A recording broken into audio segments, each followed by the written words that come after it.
Yung expression na, bahala na sa akin ang Diyos. Kahit sino po pwedeng magsabi niyan. Pero sinasabi ko po sa inyo, ang mabuting tao, kapag sinabi niya, bahala na sa akin ang Diyos, ramdam na ramdam niya ang biyaya na taglay ng mga pangungusap na ganyan. Ang sabi natin sa Ingles, you cannot put a good man down. Why? You just cannot put God down. Sapagat ang bawat mabuting tao, kinakampihan ng Diyos. Yan. O pwedeng may mga pagsubok pero ipaparamdam ng Diyos, hindi kailanman siya magkukulang. Kapatid, sigurado ang iyong panalo.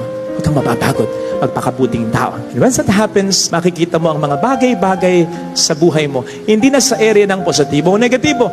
Lahat po pwedeng maging positibo kahit yung negatibo. Because everything will work for the good of souls who love Him. Yun ang sinasabi sa Romans 8:28. Kahit yung mga pangit na pangyayari, po pwede i-convert ng Panginoon na maging mabuti.